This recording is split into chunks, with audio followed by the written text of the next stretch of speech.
After decades of secrecy, the enigmatic chocolatier Willy Wonka is finally opening the doors of his factory to the public. 5 golden tickets have been hidden inside 5 Wonka bars around the world, and the finders of those tickets will get to tour the factory and go home with a lifetime supply of chocolate. Gluttonous Augustus Gloop, greedy Veruca Salt, prideful Violet Beauregard, angry Mike TV, and honest Charlie Bucket are in for the adventure of a lifetime in the 1971 family musical Willy Wonka and the Chocolate Factory. I'm Connor Eyzaguirre, I'm Colton Jenkins. and this is Filmgazm.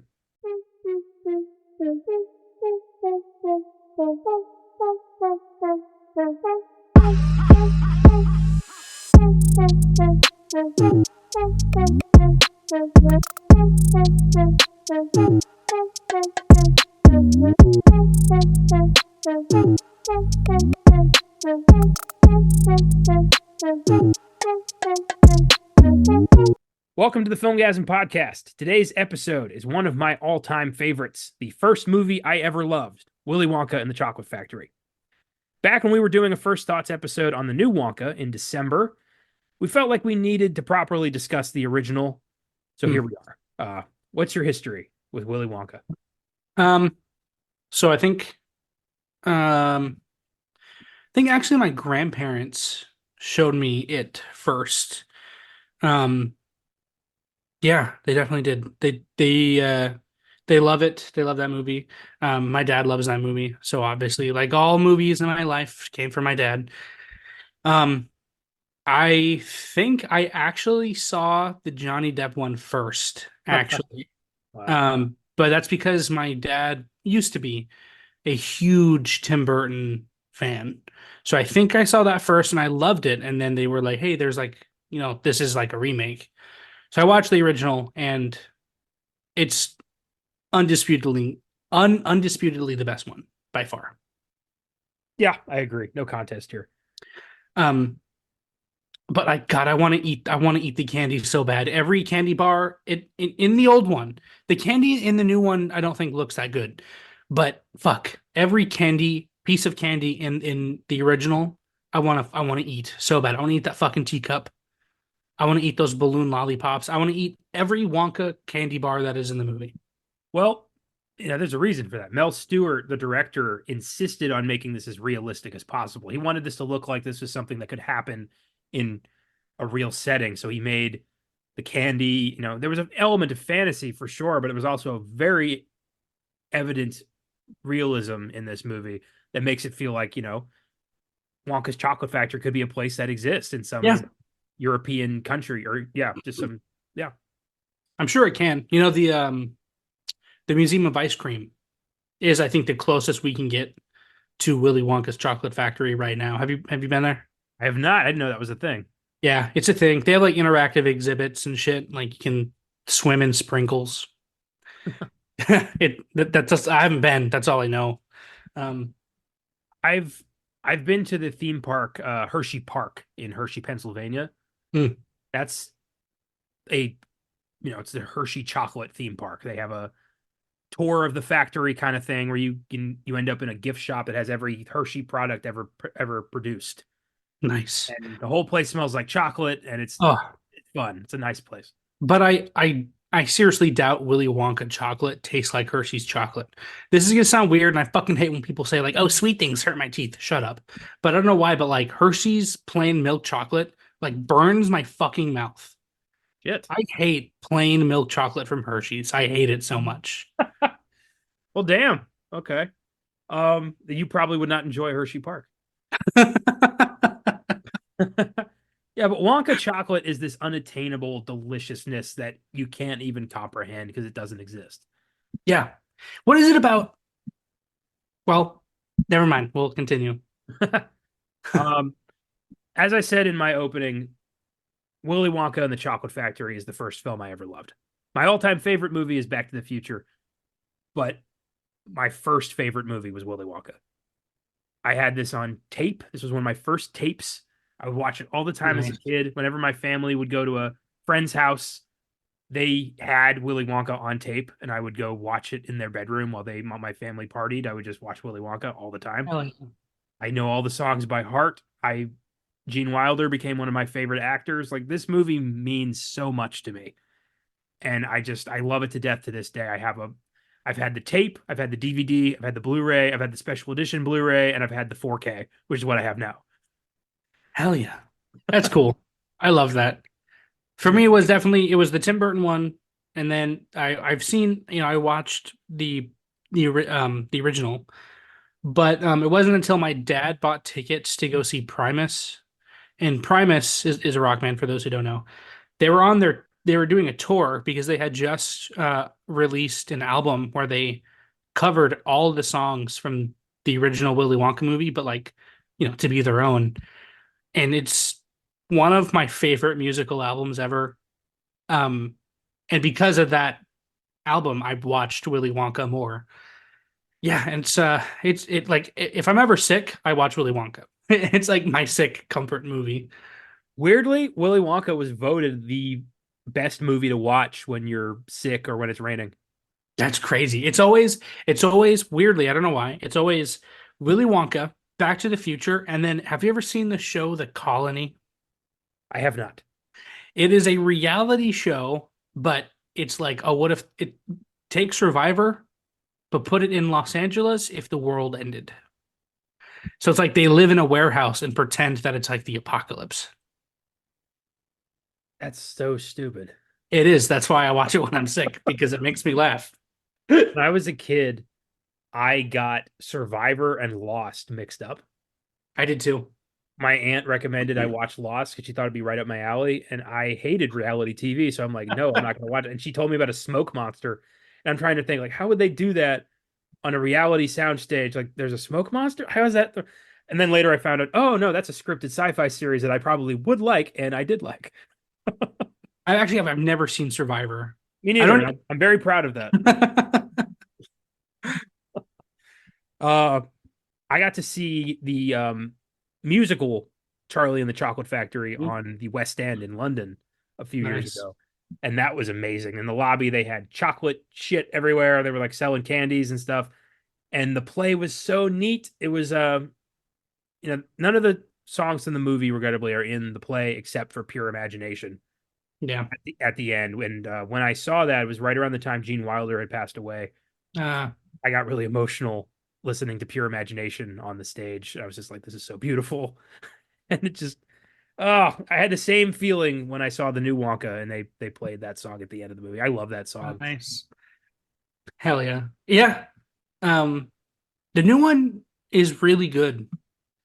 I don't know if I'd call it my favorite Wonka movie. I think it's still this one, but I think it might be second.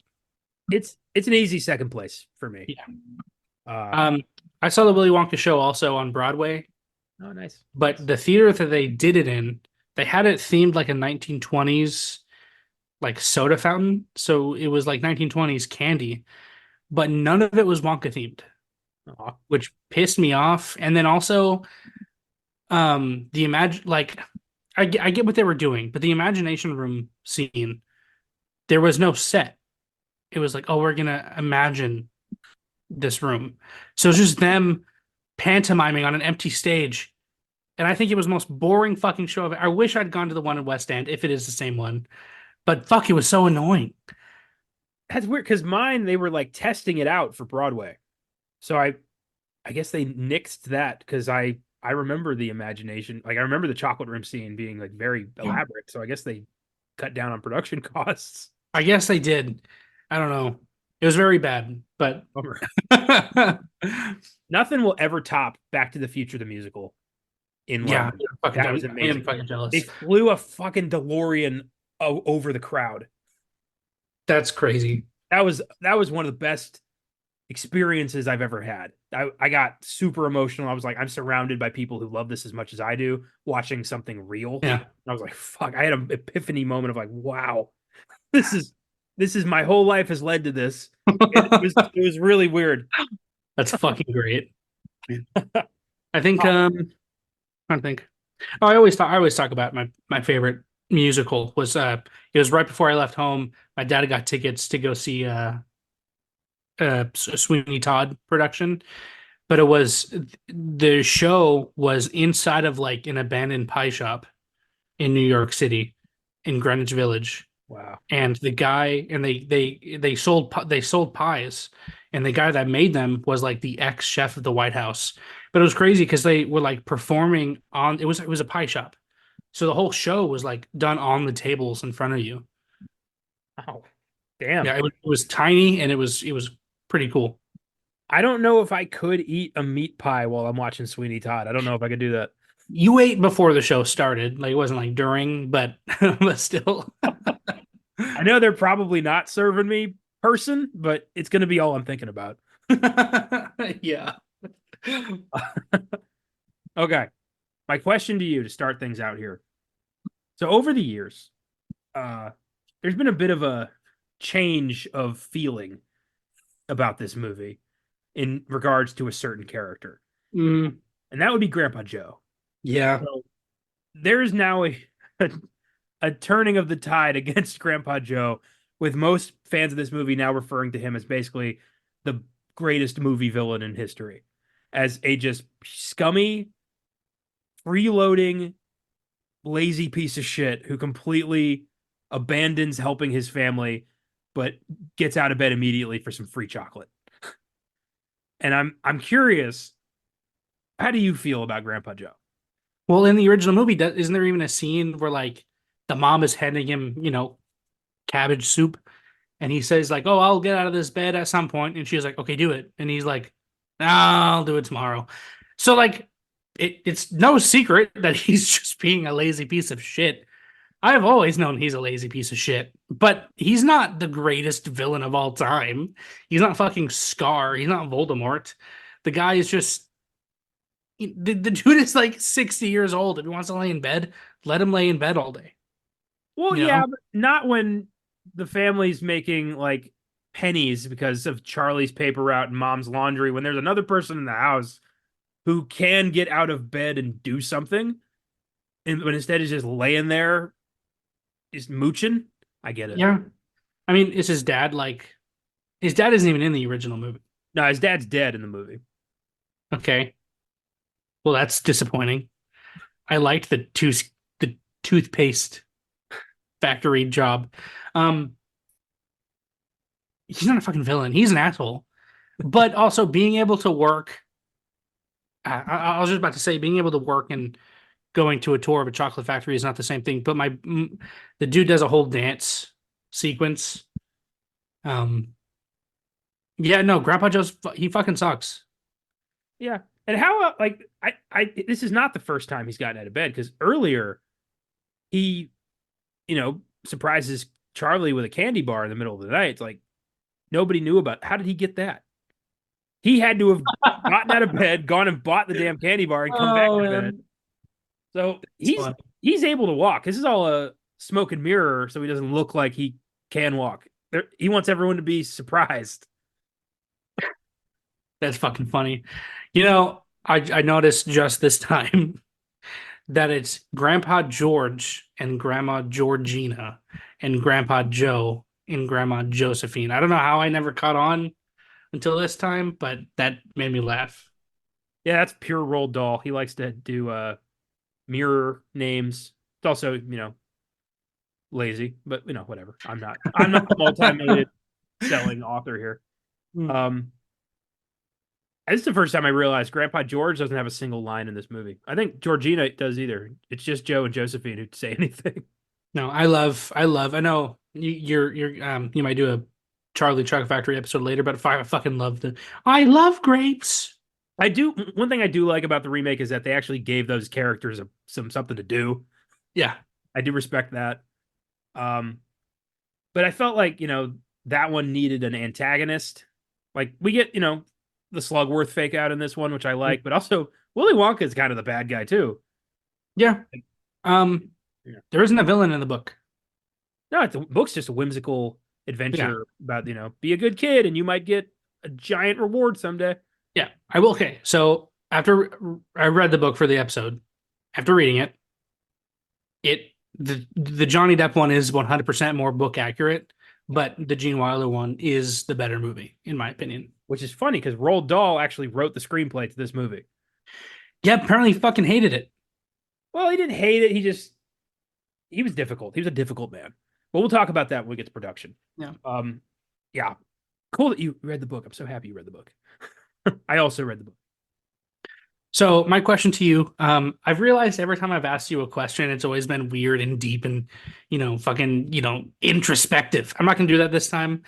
My original question was, do you believe in luck? But I feel like that could be a really short conversation, yes or no. But I thought of one just now. Why do you think food and TV shows always look so good and better than the food that we have in real life? And why do I want to eat all of it? Well, A, no, I don't believe in luck. B, because it's specifically designed to look as tantalizing as possible. You can't eat any of that food. It's designed to look as appealing as humanly possible, and you want it because you know there is never a chance in hell you will ever get to have it. That's I why. think I know we're talking about Willy Wonka, which is like a very food centric movie, Mhm. but my go-to food scene, any movie ever, is the imagination scene in Hook. Ah, nice. I don't eat that, but also like not just the stuff in the factory. I want to eat every candy bar shown in the movie, I and his cup. I want to eat the cup. yeah, it's this is probably my go-to food movie for just I've wanted a Wonka scrumdiddlyumptious bar my entire life. Yes. And I know I'll never get to have one. I want an everlasting gobstopper. Yeah. I want to try the weird little like moon pie looking Wonka bar, whatever that is. Yes. Oh, the Whipple, the fudge Whipple, whatever. Yeah. And people say like, "Oh, but gobstoppers exist." No, no, no. I want the weird bumpy one that won't feel good in your mouth. Yeah. I want the candy that you can suck on forever and it will never get any smaller, even though that sounds like like a horror show. Yes, it's awful. A jawbreaker that never stops. Uh yeah, I want to try the magic Wonka candy. I don't want to just go get Nestle's Wonka candy from fucking Yeah, the no. grocery store. No. That defeats the whole purpose. I don't even care if it's magic. Just the candy in the movie. Like in the opening credits, the chocolate on the conveyor belt, I want to fucking eat it. I That want was all real chocolate. Oh my god, it looks so good. In the Candyman song, I want to drink whatever the fuck those kids are drinking because it looks like pure it's Kool-Aid. It's yellow Kool-Aid. Do you I want do you think that Bill, I believe his name is, charged all those kids? Like, was he no. did he pull up a bill after that and be like, "All right, you had a handful of M&Ms, you had So two Wonka bars." I don't. I think he's just actually a good Candyman. And what I think is funny is on this watch round, when it shows Charlie standing sadly in the window, I would just go in. He's giving out free candy. Go in. But then, see, I thought that too. But then later on, when Charlie goes to buy a chocolate bar and he starts eating it, what does Bill do? And he's That's like, true. "Hey, pay up, kid, That's pay true. up. Poorest That's kid true. in town, pay up." Yeah. Yeah. But yeah, food in movies is, when we did that Foodgasm thing for a while, like Mm. we analyzed that big time and just food looks more appealing in film because everything looks more appealing on film. It's a world that doesn't Yeah. exist, a world beyond your comprehension, a world where things are amazing and luck pans out all the time and everyone wins when they do good things. It's a world that's completely Yeah. antithetical to what we have here. Absolutely. I'm trying to think of the ones I want. So I want to eat the food and hook. I want to drink the coffee from Monsters Inc. It's thick and gross, and I want to drink that. The bubble gum from the Jimmy Neutron movie. I don't care that it will form a giant bubble around me. I just want to know what it tasted like because I know it tasted very sour. And then the fucking pizza in a Goofy movie. The Goofy movie pizza. Oh my lord. Yeah. That a good one. Um, I've always wanted to try a Krabby Patty. Yes. Oh my god, That's been a dude. big one for me. The chocolate cake in Matilda. Oh, that's good. A That's a good slice one. though, not the entire fucking thing. That kid died. There's no way. No way an 8-year-old Oh. can eat 50 pounds of cake with Mm. no Mm. repercussions. I think anything in a Ghibli movie I want to eat. Even like Yeah. when I get like a glass of milk, it looks like the best glass of milk ever. Yeah, the Ghibli food looks amazing. Do you think food looks better in an animated film than it does in a live action film, like just as a general thing? Yeah, but like in Hook, I want to eat that pie. In Willy Wonka, everything in there looks fucking delicious. But yeah, definitely. And it looks better in animated stuff Yeah. for sure. I'm trying to think of like big food moments where I'm like, oh, I want to try that. Ah, yeah, the Goofy movie pizza is a big one. Oh, this is disgusting. Yeah. One of my favorite movies of all time, Treasure Planet. Mhm. In the very beginning, all the food that the mom is like serving, the giant bowl of worms. I know it's worms, but fuck, I want to eat a big, I don't know why. And then Dilbert's dog food. It looks so good. Ah, I want. I just had one. It was a good one. Ah, shit. Well, I'm sure it wasn't that good. Or the fucking fast food in Trek 2. Friar's Fat Boy. Yeah. Oh, you know what always looked appealing to me, and this is kind of fucked up? Hmm. The gingerbread man Yeah. Oh, with a big glass of milk when he's being tortured in the first one. Like I would have just yes. eaten that cookie straight up. Yes. Oh my God, dude. It food and movies needs to chill because it's making me hungry. Would you? I mean, if you didn't, I guess if you didn't know the consequences, would you try the 5 course meal gum? Yeah, absolutely. Or what if you did know the consequences? I mean, I don't want to be juiced, so no. I don't want to be juiced. Like, yeah, no. That's such a weird thing to say. I want to eat the. This is weird.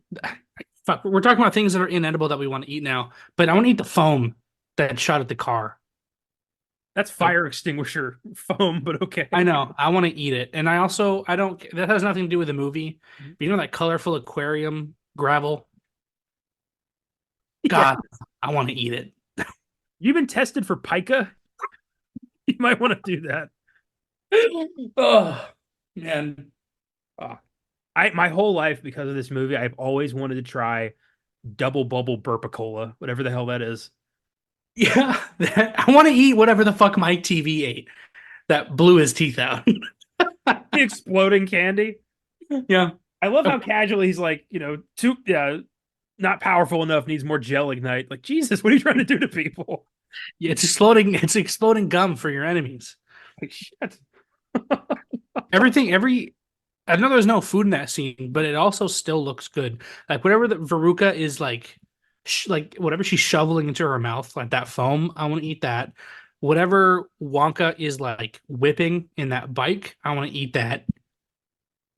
Yeah, I want to try like when Mrs. TV is like scooping cream out of the big mushroom. I want to try. Oh God, dude. Yeah, that those weird. I know they're just balloons, but the weird giant lollipops. I want to eat that.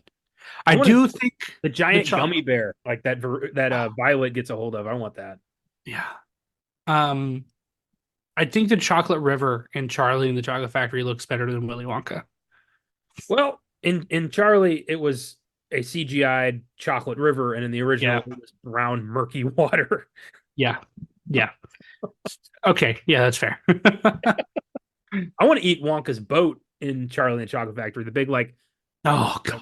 strawberry candy dragon boat. I want to eat that. Yeah. God, I want to eat that. Yeah.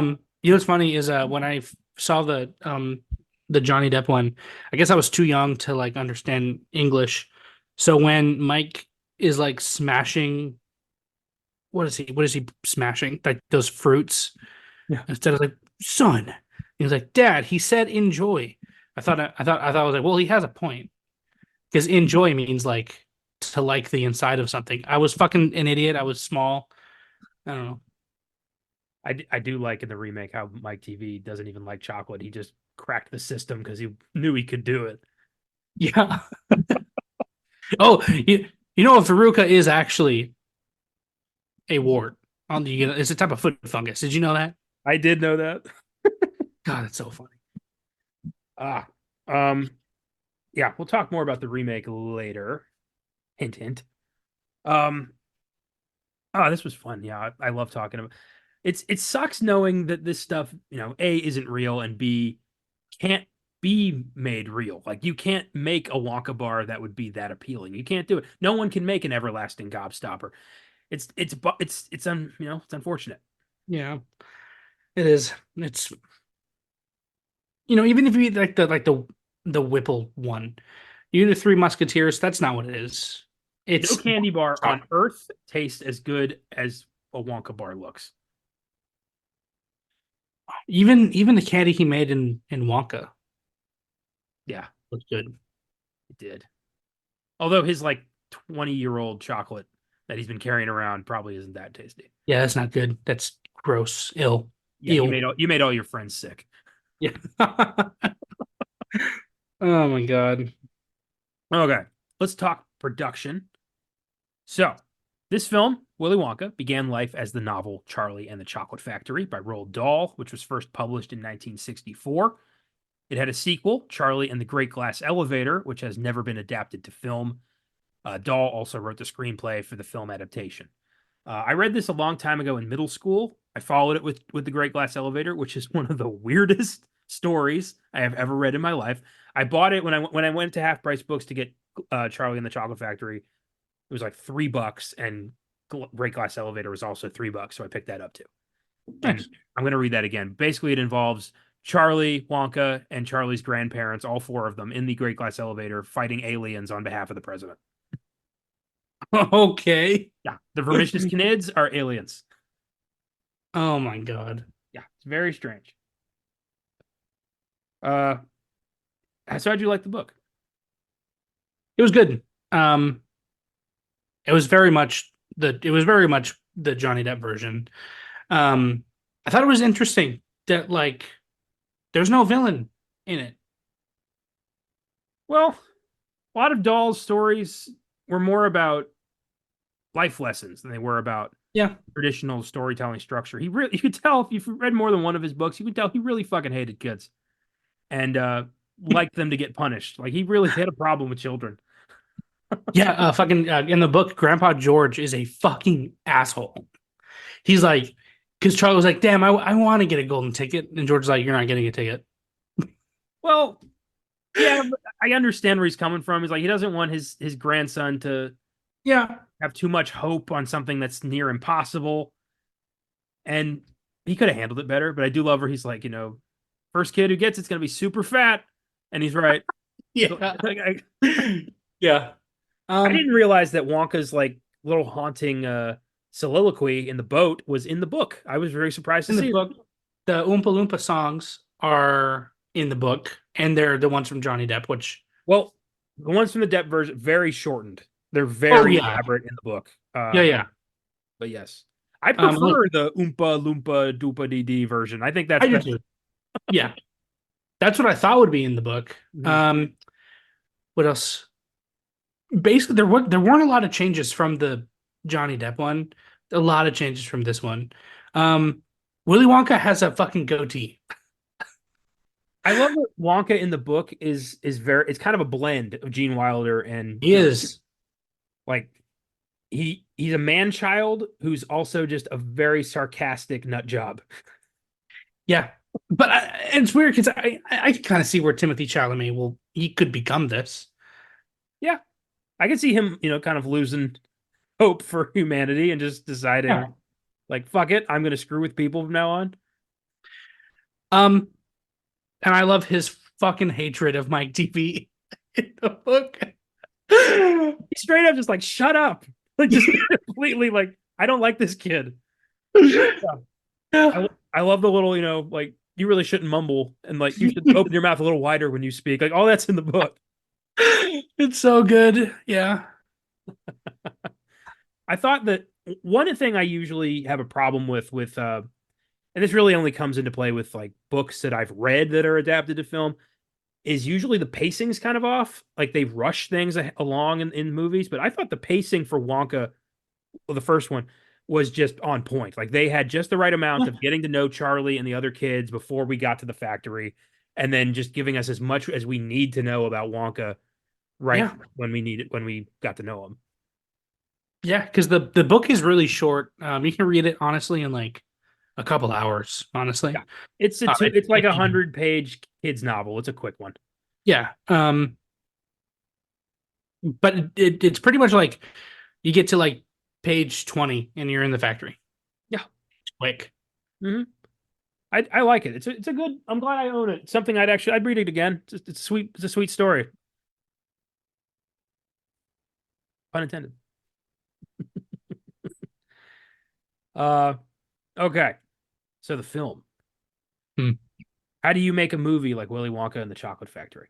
Well, my primary source for this episode is the 2002 book Pure Imagination: The Making of Willy Wonka and the Chocolate Factory by the film's director Mel Stewart and Entertainment Weekly contributor Josh Young, and it's essentially a big uh, memoir about putting the film together, the set, filming, post production, and the film's legacy. It's uh, like 120 pages, super quick read. I got this from my uncle who spent a good amount of time collecting books about film history. And when he moved, he downsized, and I got a couple of his stuff. So I'm very Nice. glad I ended up with this one because this helped me greatly for this episode. Uh, it all began when Mel Stewart's daughter came to him with the book that she had just read and asked him to make it into a movie with her Uncle Dave. And Uncle Dave was film producer David L. Wolper. And I love that as a filmmaker, you can have that happen. Like your kid I can read know. cool and be like, "Hey, Dad, make this into a movie." I know. That's so cool. Yeah, Maybe hopefully one day, someday, you can be like, hey, can we make this into a movie? And I'm like, yeah. yeah, that'd be awesome. If you get clout and you do that, I'm going to latch onto you like a parasitic worm. Are you kidding me? We're gonna make so much cool shit. That's funny. I also like it happened in Harry Potter too. Like, hey, you should play Dumbledore. I don't want to fucking play that. And then his granddaughter is like, you better fucking play Dumbledore. And he's like, all right, I guess I'll play Dumbledore. Same thing happened in Lord of the Rings. Uh, Really? yeah, when Stuart Townsend was cast as Aragorn, Peter Jackson realized you're too young for this and fired him before they started filming and reached out to Viggo Mortensen, who had like a day to make a decision. And his kids were like, "They want you to play Aragorn. You need to do this." That's cool. Yeah, and thankfully he said yes. The rest was history. We got the greatest trilogy of films ever made. Hmm. But in this case, yeah, Mel Stewart made a couple documentaries. A really weird movie called something along the lines of "If It's Tuesday, It Must Be Belgium." I think that was the name of the movie. I don't know what the hell that's about. Uh, this is the movie he's known for. At the time, when he went to Uncle Dave and was like, "Hey, Dave, you want to do something with this?" Uncle Dave was speaking to the Quaker Oats Company about making a movie they could use to promote a new candy bar they were developing. So it was all kind of a good, perfect storm Huh. of the right kind of ideas that happened at once. Interesting. Wolper was able to convince Quaker to buy the film rights to the novel and finance the movie with the sole purpose of promoting their upcoming Wonka bar. And this movie had no studio backing. This was financed entirely by an oatmeal company. It's a crummy commercial. Yeah, to a candy bar they never made because they couldn't nail down the formula for a new chocolate bar. They abandoned the project, and now this upcoming movie was the only chance they had at recouping their money with no product tie-in. So you're telling me that Wonka chocolate could have been a thing? It was a thing briefly. Nestle bought the name and released Wonka chocolates, Wonka gobstoppers, runts, nerds. All that was Wonka candy for a while. Yeah. But Quaker couldn't nail down. They wanted to release a new kind of chocolate bar, and they simply couldn't because nobody wants an oatmeal chocolate bar, and they Yeah. just couldn't do it. So they said, well, "Shit, we already poured so much money into this movie. I really hope this works out. Otherwise, we just lost a lot of money." I love it. Like that would never fucking happen these days. You could never like have a movie that has no Hollywood stake in it, but is made entirely by like Coca-Cola. I think Coca-Cola could make them. They're pretty fucking. They wouldn't, but it wouldn't be a good movie. Like they wouldn't. No, yeah, I guess. The idea that this turned out to be one of the most iconic family films in history is really kind of incredible. You know what that reminds me of? You ever heard of Walmart original movies? Yes. Yes, I It's funny because everything in the movie is like great value brand. have. Well, yeah, of course. They're all bad. Did But you know Voodoo, the service we use all the time for watching, came out of Walmart? That was their streaming I service. did not know that. That's funny. Yeah. I think they sold it to Fandango, but at the Yeah. time, it was yeah. Um, so yeah, Quaker had a stake in this. Mel Stewart's going to direct it. David O. Wolper's going to produce it. Uh, Roald Dahl was brought in to adapt his own novel to the screen, and he was fairly agreeable, according to this book. But other sources have said he was just a nightmare. So it really depends on who he worked with, I guess. And It's Mel man Stewart color might be again. trying to be diplomatic. Uh, they went through 3 drafts before they had a shooting script. They ended up changing some stuff that he was initially upset about, but then he read through it and he's like, "Yeah, okay, these are good." Hmm. No. He also Roald Dahl. Just quick sidetrack fun fact: he also wrote one of the James Bond movies, What? 1967. You Only Live Twice. Roald Dahl wrote Does, that screenplay. does a kid get punched in the face? No, but it's not very flattering to the Japanese. Oh fuck. James Bond has to go undercover. He fakes his own death at the beginning of the movie to get out from under Spectre's radar. He hides out in Japan. They give him a bowl cut, black hair, and some face paint to narrow his eyes a little bit, put him in a kimono, and he is suddenly Japanese. It's a rough watch these days. Who plays which era of James Bond was this? That was Sean Connery. Oh God. Yep. No. It's one of the best Bond movies. If you ignore that part, we finally meet Blofeld. It's played by Donald Pleasance. There's a great space scene. It's great music. It's a good movie, but it's got that unfortunate, really racist A part. little bit. Yeah. Um, so some things were changed from the book to screen. Instead of bringing both parents to the factory, the kids could only bring one. That was to cut down on actor costs and just have a smoother set and not have like 20 people in the factory scene every time. That made sense. In fact, when I read that in the book, I'm like, this is weird. Why they bring in both parents? Yeah. Slugworth became a bigger character. He's just kind of mentioned in the book, as well as Fickelgruber and Prodnose, who all make their appearances in Wonka 2023. Yep. Slugworth ends up being a very duplicitous character who's actually a agent Wonka put in there to make sure everything went smoothly. I think I told you. My theory is Slugworth is the weird knife cart man outside of the factory. That's the real Slugworth. Yeah, Yeah. he told me He's that. just gone insane because he just keeps fucking he can't get over it. So he just stands outside of the factory waiting. I love I don't that know. idea. That's a great idea. I don't know why he has a cart of knives or what the fuck that guy is doing, but Well, if it is Slugworth, he certainly can't sell chocolate anymore. so you see he becomes a fucking infomercial. Fucking I think he's waiting outside of Wonka's factory with a cart full of knives, waiting for the day Wonka leaves the gates. He's going to take him out. so he's not selling the new slap job. The slap chop. Oh, I wanted that so bad. When I saw that like slap chop rap commercial, I was like, I want to get a slap chop. Oh, it's great. I love it. I love infomercials. They're so funny. I love the people who are like, aren't you tired of doing this perfectly reasonable, normal thing that nobody has any problems with? Well, try this. And it's the people in the black and white part who are so fucking incompetent they can't do the most basic shit. I love those people. Um, I think Slugworth is the best evidence that this whole thing is fixed. Yeah. Otherwise, how did he get to every single ticket holder even before they found their ticket? Like Veruca, like he was just hanging around the factory before that one lady found the ticket. Like he knew that was going to happen. Yeah. But in the book, there wasn't a test. He just wanted like to give him a tour and then was like, I guess I'll pick my favorite. Yeah, in the book, he's like the kid who pissed me off the least gets the factory. Yeah. In the book, he's not okay. In the book, Snowpiercer is not a sequel, but in the movie, Snowpiercer is because in the book the kids get away fine. They're all fucked up and they all are resolved of like the sins that they represent if you want to read deep into it. Mm, In the movie, they're fucking dead. Okay, Gene Wilder's Willy Wonka is a child murderer. yes. Nobody ever goes in. Nobody ever comes out.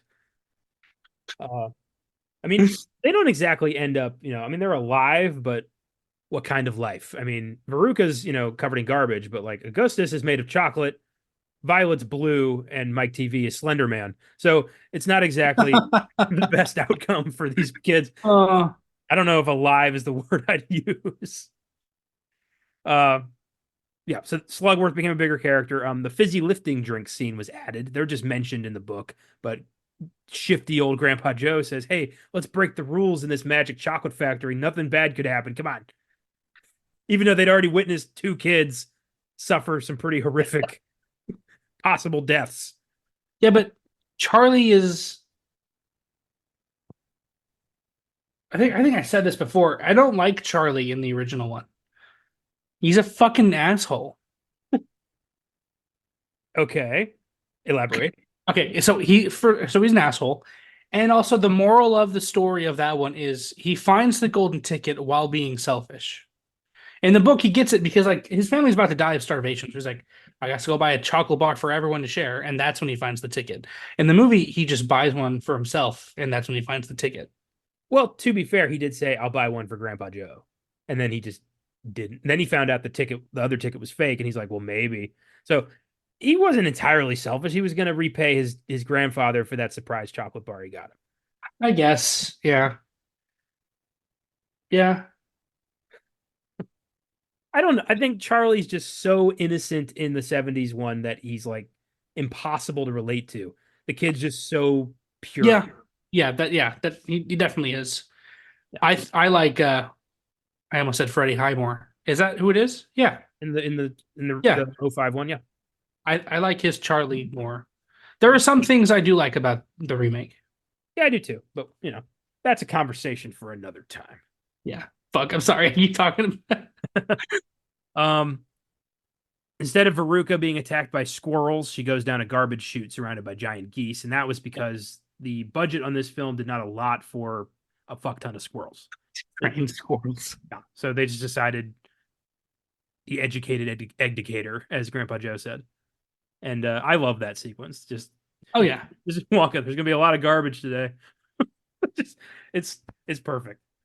I love when he's like, but it's not even anywhere near Easter. And he's like, shut the fuck up. They don't know that. That I can't wait to get to the nitty gritty on this one. I wrote down so much. Oh yeah. Uh, the title was I found this fascinating. The title was changed. The novel Charlie and the Chocolate Factory, the movie Willy Wonka. Mel Stewart defends the title change by saying that he wanted people to be able to tell him like, "Oh, I went and saw Willy Wonka," so he could know what they're saying. Saying, "I went and saw Charlie," that doesn't mean anything. He wanted the movie to have shorthand. That's Uh, funny. that's what he says, but that's not what happened. No. The title was changed partially because African American rights groups were upset by the depiction of the Oompa Loompas in the book as African pygmies. There was an undercurrent of African slavery going on there, so Stewart gave the Oompa Loompas the now iconic orange face and green hair. And the groups also argued that Charlie was an African American expression for a white man in power. And Ah, it didn't help that the term Charlie was also a slang term that the military called the Viet Cong, because Vietnam was happening around this time too. So they decided, let's get Charlie off the marquee, call the movie Willy Wonka. huh. Okay. And yeah, the book, the Oompa Loompas are pretty rough in the book. Yeah. Yeah. They're I don't in the book they don't have I don't think it never says they have green hair and No. they're not orange. What we read is the reprint that's been, you know, reprinted for modern readers, but the Oh, original, what? yeah, the original release of Charlie and the Chocolate Factory, the Oompa Loompas are African pygmies that Wonka basically took from Africa. Oh, yikes. They were That's black. They were rough. drawn as black. Like it was bad. So they had to change that shit. You know what's cool? It's kind of a side note here. So I read book I downloaded the PDF. I listened to the first half and I read the last half because I was out doing stuff. And guess who did the audiobook? Who? The guy from fucking Monty Python. The guy that plays uh fuck, what's his name? Sir Camelot? No. For Camelot. Fuck me. The guy, Sir King Arthur? Graham Chapman? Yeah, I think so. Was Fuck. it Lance? Was it John Cleese? John Cleese. Yes. That's awesome. I love that Cleese did that. I also love that you said Sir Camelot. That's great. But I was listening to it and I was like, why does this guy sound fucking familiar? And I looked it up and I was like, oh shit, this is the guy from fucking Monty Python. That's cool. That's fantastic. You know, a couple of years ago, Andy Serkis did a audiobook of the Hobbit, where he did the Gollum voice for Gollum, and like he did voices for all That's the cool. characters. I would love to hear that. That's cool. I like that. Before casting Gene Wilder, Broadway actor Joel Grey was considered for Willy Wonka. He later played the Master of Ceremonies in Cabaret, which was the film immediately shot at. It was shot immediately after Willy Wonka, on the same set. So kind of funny that happened. He ended up being turned down due to his short height and non-threatening personality. For Wonka, they wanted someone who was fairly tall, who could be trustworthy and completely unhinged at the same time. That's funny. You had to believe this guy would protect you or let you die. That's funny. And you don't know which is which till it happens to you. That's funny. That's good. I like that. Yeah. And then when Wilder walked into the room, Stewart knew they'd found their guy. In fact, after his audition, he ran after Gene Wilder and told him, "You got the part. I don't care who else we see. You're Willy Wonka." And Wolper was like, "Why the hell did you do that? You took away all our bargaining power." That's great. Wilder had one condition, and it's pretty damn specific. If they'd said no to this, he said he wasn't going to do it. He said, quote, "When I make my first entrance, I'd like to come out of the door carrying a cane and then walk toward the crowd with a limp. After the crowd sees Willy Wonka as a cripple, they all whisper to themselves and then become deathly quiet. As I walk toward them, my cane sinks into one of the cobblestones I'm walking on and stands straight up by itself. But I keep on walking until I realize that I no longer have my cane. I start to fall forward, and just before I hit the ground, I do a beautiful forward somersault and bounce back up to great applause."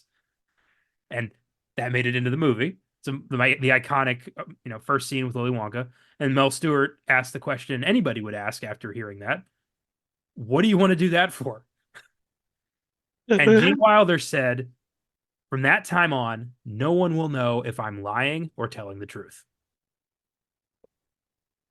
And he understood the character immediately. Yes, yeah, he probably understood the character better than anyone. Yeah, I mean, that's fucking genius, and it worked.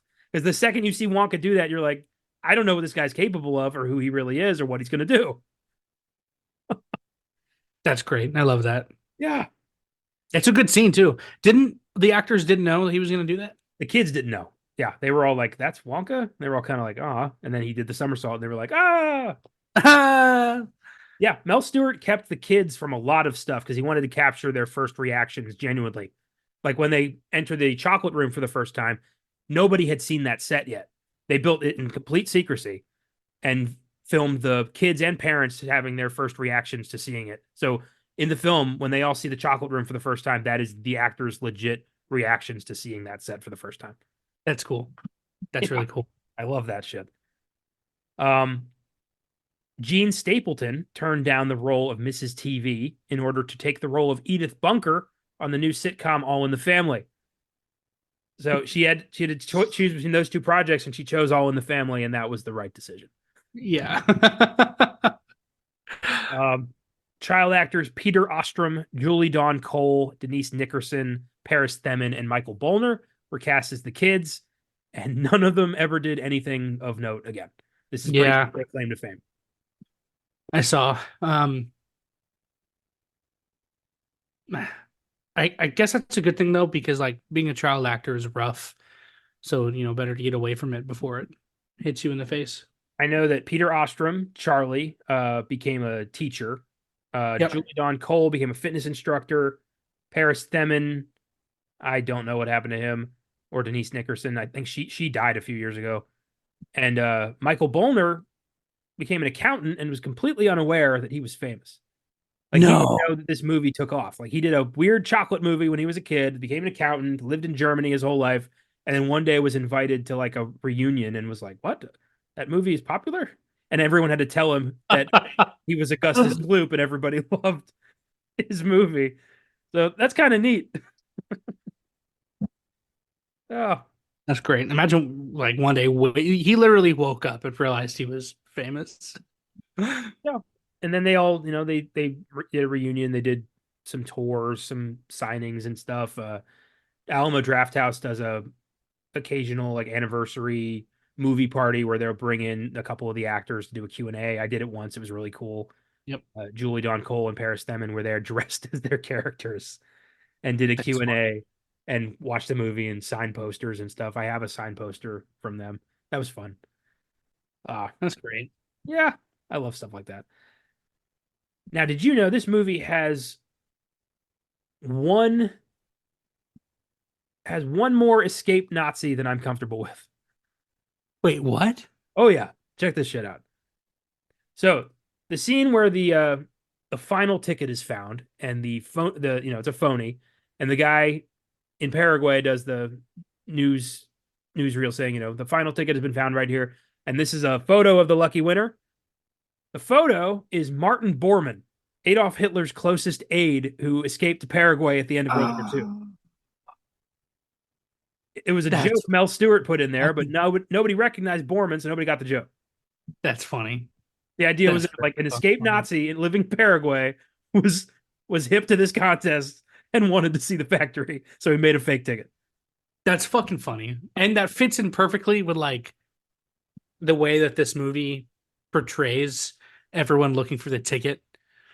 Yeah, I love that. I love the little scenes with people just losing their minds over the contest. Mhm. There was one that they filmed but didn't make it to the final reel because it was cut for time. But it was this guy trekking across the Himalayas to talk to a guru, and he, he goes to the guru. He's like, "Guru, what is the meaning of life?" And the guru's like, "Did you bring payment?" And the guy pulls out a Wonka bar and hands it to the guru, and the guru opens it, and there's no ticket. And he goes, "Life is a disappointment." I think that would have been great. I wish they'd kept that. That's great. I love the he's like, I'll give them anything for them to give my husband back with the ransom. And he's like, okay, they want a case of Wonka bars. And she's like, can I have the night to think about it? My favorite one is easily the guy who creates artificial intelligence and just glosses over it. I will What now would a tell it into computer that. do with a lifetime supply of chocolate? Oh, it's so good. Yeah, those little scenes are just great. They really make this feel like a global situation. Your Majesty. I love the therapist, like the guy who's like, the archangel whispered into my ear and told me where to find a ticket. And the guy's like, well, what'd he say? Oh, yeah, that's great. I think that's kind of what the '05 one was missing, was that kind of Yeah. global scale thing. And considering how like vastly different the budgets were, it's kind of weird that the original with like a micro budget handled that way better than the remake did. Yeah. I think it was the older one, it definitely has a different kind of humor. Like it's definitely a drier sense of humor. Yeah. It's almost like a British humor. It does, yeah, it has like a Monty Python feel to it, doesn't it? Yeah, it does. Yeah. Um, the film did not perform well. Mm, It only grossed 4 million on a budget of 3 million. So Quaker Oats really didn't get much out of this. Um, it ended up becoming a cult classic due to its overwhelming popularity once it reached television and later when it hit VHS. So this is a film that became popular because more people just discovered it along the way, and it's now considered one of the most iconic family films ever made and a favorite to so many, including yeah. myself. That's so cool. I love the films that that keep trying, the films that aren't hits right out the gate but stay around long enough for people to recognize their full potential. Those are the best movies. Yeah. I didn't realize A Christmas Story is also one of those. It failed. I've actually found that out when I was moving to New York City. We stopped at the house that I was It's not where it was filmed, I don't think, but it's the house that it was based off of. And the inside is basically their house from the movie. It's great. I sat on the toilet with the decoder ring in my hand. That's cool. Yeah. That's It's cool. Yeah. Do they have a lamp? Yep, they had a lamp in the window, of course. My mom, they had a photo up. She put a bowling ball. It like styrofoam, but it was a bowling ball that you could like drop on my dad's crotch. It was pretty funny. That's cute. I love that.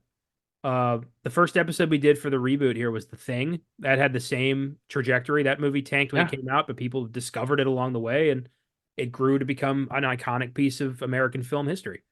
yeah. I finally watched it.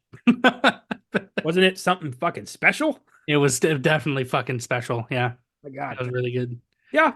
I love the best films are the ones that have legs, the ones that have longevity, that stick around for multiple generations to, Yeah, embrace and just enjoy. I I have no idea what happened in the end. I don't know, like if one of them is the thing, if none of them are the thing. The only person on earth who knows that is John Carpenter, and he ain't saying shit. He doesn't know. He does. He said on multiple interviews, like, I know exactly who's the thing, but I'm not telling you. No, He he wrote doesn't. it when they wrote it, like he figured out like exactly who it was and decided to film it his way, knowing in his head who is the thing. And he's gonna keep that, he's gonna take that to the grave. Hmm. I respect that so much. Interesting. Willy Wonka has an IMDb score of 7.8, Rotten Tomatoes score of 92%, audience score of 87%. Critics' consensus reads Willy Wonka and the Chocolate Factory is strange yet comforting, full of narrative detours that don't always work but express the film's uniqueness. I love that. It's weird, it's comforting, it's scary, it's off-putting, but it's comfort food. Narrative details that don't make sense. Where? It's a tour of a chocolate factory. Where are the detours that don't need to be there? Well, narrative detours that don't always work. Not that doesn't Oh, make okay. sense. Sometimes it's like, well, that was an odd choice. Okay, okay. Uh, the film was nominated for one Oscar at the 44th Academy Awards for Best Original Score, which it lost to Fiddler on the Roof, which I get. But Put it on the roof soundtrack fucking slaps. I'm not gonna lie. dude, If I Was a Rich Man is a fucking banger. Yeah, it is. Like 100%. Fiddler on the Roof is great. This is awful. But me and my brother just started playing Payday, which is like a multiplayer heist game. And the entire time we're robbing the bank, we kept singing If I Was a Rich That's Man. awesome. One of my favorite behind the scenes videos is from Spider-Man 2. Alfred Molina, who plays Doc Ock, his next project was he was going to play Tevye on the stage. So he's rehearsing Tevye throughout the entire behind the scenes. Like, so he's in full Doc Ock costume singing "If I Was a Rich Man," and it's fucking awesome. He's got the tentacles and everything, and he's singing That's Tevye. brilliant. I love that. Uh, but Wonka should have been up for so much more. Production Yeah, design, original song, Golden yeah, Ticket or Pure Imagination. One of those should have been up for song. absolutely. Makeup. Like, I Best don't know why this actor? didn't. Yeah, but Wilder for best actor. I'll swing for that. Sure. Adapted screenplay. Like, Yeah. this got shut out. What did what ended up winning that year? Best picture. That was The French Connection, which is a Okay. solid movie. Wonka didn't have a chance at best picture. No. No. Mm. Yeah. It was a good year that year for the Oscars. A lot of cool stuff. So, The Last Picture Show, A Clockwork Orange, Yeah. Fiddler on the Oh Roof. shit. Damn. Oh yeah. It's not the same year. Yeah. 71 was Fuck. an interesting year for film. Fuck, dude. I just watched that for the first time a couple months ago, and that movie fucked me up, dude. It's an acquired taste. It takes a few viewings to realize, like to convince yourself you're not psychotic for enjoying it. It takes a couple viewings. Yeah, fuck. I don't know if I'm gonna have to watch it again I think for any. you are. Yeah. Fuck that. Fuck. I don't want to watch that again. It's okay to have a little bit of the old ultra violence once in a while. Oh my god, Me and my droogs. It's gonna be fun. dude. The film was remade in 2005 by Tim Burton with the original title of Charlie and the Chocolate Factory, and there was a successful prequel from Paul King, just called Wonka, that came out last month. That was a huge success and met with critical and fan acclaim. So the Wonka legacy is intact. It's in safe hands. We've had I'll say I'll say three good to decent movies. What if they like continued Wonka with Paul King at the helm and they did, they did a Willy Wonka with Timothy Chalamet, I don't know about that. I mean, and then the third movie is Glass Elevator. I I think there's something in the doll estate where like they can't make the Great Glass Elevator. Does anyone want to? I don't. Wonka in space sounds insane. I don't know why he Yeah. wrote that, but I don't know. I don't know how I'd feel about just doing another remake of Willy Wonka. Yeah, they don't need to. They don't need to. I heard a theory once that Willy Wonka is the Doctor. He's a reincarnation of the Doctor, and that fucking funny. That's because he has magic and he dresses weird. Yeah, 100%. What was it? It's him. The Doctor is Willy Wonka, and the Doctor is also Sherlock Holmes, and is also there was another person, Mary Poppins. Mary Poppins. Yeah. Mhm. I buy that one. I don't know about Holmes and Wonka, but Mary Poppins is a Time Lord 100%. Um, I was gonna. Nah, never mind. I forgot. um, let's talk about the film itself. Oh yeah, I remember what I was gonna say. Good. I saw a chart a while back that was if Doctor Who had been made in America, who would have played each Doctor? Oh, And that was really cool. Gene Wilder was the fourth Doctor. yes. Yes. Yeah. Absolutely. Yeah, that was. I think Jeff Goldblum was like the sixth or seventh Doctor. That's funny. Yeah, Who was 1011? I don't remember. I know one of them was Harrison Ford. I don't remember who that was. He's probably 5. He's probably the 5th one. Possibly, yeah. But it was a neat thing. It was a neat thing to consider. Hmm. Uh, Which Doctor is the one that was like actually insane? Like schizophrenia or something? Was that 6? I think six was kind of a rough, slightly evil Doctor. Like yeah. I haven't seen any of the classic Who, but I know that fans had problems with Colin Baker with the sixth Doctor because Oh, he was portrayed as kind of a nut. oh shit. Oh yeah. I mean, he's since been kind of reclaimed. Colin Baker. They all like nobody stays away from Doctor Who. Yeah. New season starts up in a couple months. I'm really excited. Who's playing? Oh, that's right. That's right. I remember. Shooty Gatwa. All right, let's do categories. Best scene, best performance, best music moment, best line. Where do you want to start? Let's do line because I have a line pulled up right now. Okay. It's from I found out the knife guy what he's credited as, and it's the Tinker. Which no, he's not. It's knife cart salesman. What pray tell is a tinker? Yeah. Whenever I hear Tinker, I don't know why, but I think of the borrowers. Remember? I've never actually seen The Borrowers. No, it's okay. You don't need to watch it. It's a Roald Dahl. Is it Roald Dahl? I think it is, yeah. I think that's where human being came from. Yeah. Yeah. Yeah. Anyway, it's from the Tinker. It's when he's talking to Charlie, and he says it's a quote from a poem. He says, "Up the airy mountain, down the rushy glen, we daren't go hunting for fear of little men. You see, nobody ever goes in and nobody ever comes out." Why the fuck are you talking to a child? And what are you talking about? What are you doing? Who are you? I always assumed he was warning Charlie about the Oompa Loompas. He was, but like, why are you warning him? I don't know. Maybe he just assumed all children are assholes and Oompa Loompas, they enjoy mocking asshole children, as we learn. I don't know. That whole scene never fucking made any sense to me. Like, who is this I'm guy? not gonna lie. He never comes back again. He's never brought up again. He's just scaring Charlie. That scene scared me as a kid. Like, This movie is has so much potential to turn into a really freaky horror movie. yeah. The two movies that scared me as a kid that had no business was Willy Wonka and the animated Alice in Wonderland. Oh, interesting. Mine was Evolution and Signs, which was a horror movie, but still a PG-13. You'd think a 8-year-old could handle it, a kind of horror movie. Yeah. It's funny what triggers us as children, isn't it? You never Yeah, know. it's You never weird. know what's going to suddenly awaken some primal fear in the back of your head until it already is happening. But yeah, the Tinker scene is so bizarre.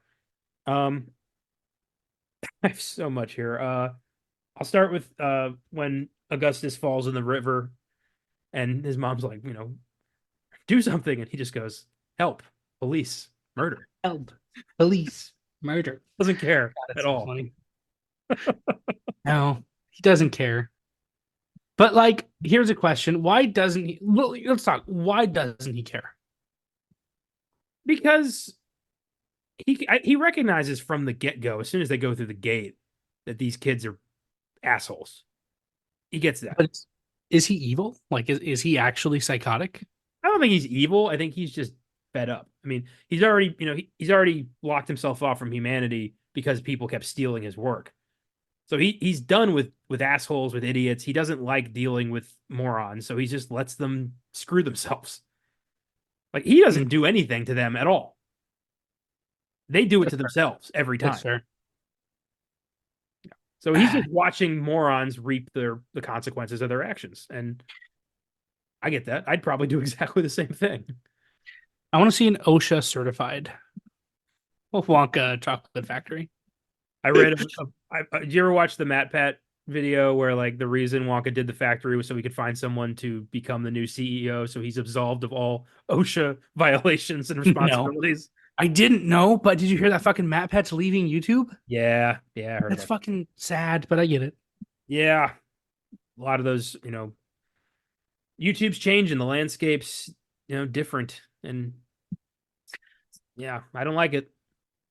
I have a IMDb quotes pulled up, and I just saw one. I'm gonna save it for you because I know you're gonna talk about it because it's you've told me you wanted to say it as a teacher.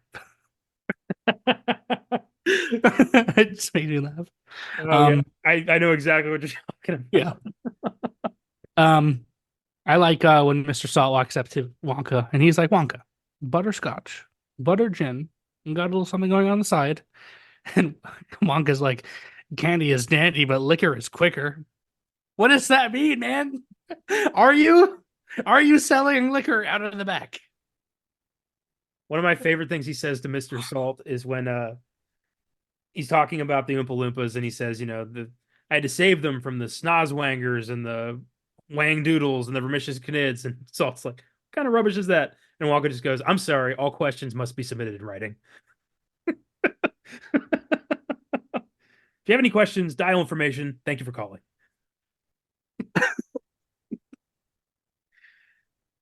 He's nuts.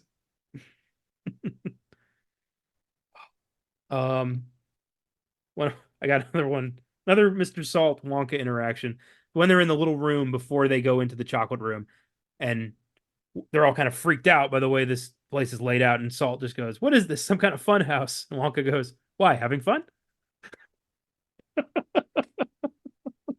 I can't tell if he's being sarcastic or genuine. Oh my god. um, I like when Grandpa Joe confronts Willie about Charlie not winning. And it's kind of a long dialogue. I won't say the whole thing because he starts talking Latin. But he's like, wrong, sir, wrong. Under Section 37B of the contract signed by him, it states quite clearly that all offers shall be become null and void if, and you can read it for yourself in this photostatic copy, I, the undersigned, shall forfeit all rights, privileges, and licenses herein and herein contained, etc., etc. Fax mentis. I'm not gonna keep going because I thought you were going to go for it. I was really impressed. fuck it, I'll do it, etc., etc. Fax mentis, insidium, gloria, cultum, etc., etc. Mono b, fuck me, memo bis punitor delicatum, and the yeah, It's all there, black and white, clear as crystal. You stole fizzy lifting drinks. You bumped into the ceiling, which now has to be washed and sterilized. You get nothing. You lose. Good day, sir. Oh, dude, I say that like you get nothing. I say that all the time. That Yeah. and wrong, sir. Wrong. I do that all the time. Yep. My favorite bit, like a while back, there was a big, like multi-billion dollar lottery, like Powerball was a huge number. And when the numbers were drawn, somebody posted on Facebook, Wonka just going, "You get nothing, Nothing. you lose." And I saved that because I was laughing so hard. Speaking of contracts, just you should always read all contracts, even the terms of service for your iPhone updates. Because did you hear about the man who won a lot of money because he read the terms of service? No. Yep, they said in their terms of service for one of their random updates, if you read this and give proof that you read this, we will send you money. Are you fucking serious? I don't know if it's true, but yes. You ever see that South Park episode where Kyle didn't read the terms of service of his new iPhone and got turned into a human centipede? No. And they were like, "You said we could do this. You said you clicked agree." Um, I haven't seen that, but I like to play this game. It's explain a movie plot very badly and try to get it. And one of them was a small town doctor brings three people very close together. Jesus Christ. Oh, that's great. Oh my God, that's fantastic. Speaking of contracts, I've always wondered what frippery was in the contract in this movie, And frippery is showy or unnecessary ornament in architecture, dress, or language. So basically, it's just dressing up. It's churching something up to make it look unnecessarily better. So no frippery in Wonka's Chocolate Factory. I love that. Um, Beautiful. Yeah, that's one of my favorite bits. And he's a little harsh, I think. Like, Yeah, Jesus. absolutely. But also, I get it. They Hmm. stole fizzy lifting drinks. He's like in that I'm thinking like he's basically saying to Charlie, I had such high hopes for you. Yeah. But then he gives back the gobstopper and Wonka's like, "Yep." Well, because I don't think he lost there. No, that was a test. It was. I think will you still do he's like, you succeeded this far. You've done the right thing when doing the right thing is the right thing to do for you, but will you still do the right thing even when I've basically fucked you over? And to be perfectly honest, he's screaming at Grandpa Joe. He's not screaming at Charlie. Yeah. Yeah. Which is Which true. Grandpa That was Joe Grandpa Joe's fuck up, was the fizzy lifting drink. You can't blame Yeah. an 8-year-old kid for listening to his grandfather. Yeah, I know. Grandpa Joe deserves it. Yeah, he should have been chopped up by the fan. That might be a bit much. Um, all right, yeah. Probably my favorite line from this movie is from the teacher, Mr. Turkentine. This part was so meaningless in the original script, but then they brought this dude in who just put a spin on this character and made him one of the most enjoyable parts of the movie. This wild math science teacher who just says the most ridiculous shit. And he says halfway through the movie, I've just decided to switch our Friday schedule to Monday, which means that the test we take each Friday on what we learned during the week will now take place on Monday before we've learned it. But since today is Tuesday, it doesn't matter in the slightest. Oh man. During my brief tenure as a teacher, I really wanted to break that quote out, but circumstances did not allow me to get that far. Yeah. One day. Oh, no, fuck that. There's a lot of really, really good quotes. Like at one point he says, oh, you should never, never doubt what nobody is sure about. Like that's so fucking he says it like offhand. I think he says it to Veruca, I think. Yeah. A lot of Wonka's random quotes are from literature or philosophers or just, yeah. Like, we are the music makers. We are the dreamers of the dreams. Dude, I love that quote so much. Some ominous shit to say to a kid whose mouth you're holding. Yeah, I know. I like when they're all crammed in that tiny, tiny room and everyone's screaming, and he says, it's a quote from Romeo and Juliet, and he says, "Is it my soul that calls upon my name?" That's like, what do you? I love Mrs. TV just going, "There's someone touching me." like in a super crowded room. Like, yeah, no shit, lady. Mm. Uh, one of my favorites is when they're boarding the boat which has no extra seats for Augustus and his mom, by the way. Um, Oof. yeah, creepy. Wonka knew this was going to happen. Um, when they're all getting on the boat, and he goes, "Nothing to worry about. I take good care of all my guests." And Mr. Beauregard goes, "Oh yeah, he took real good care of that August kid."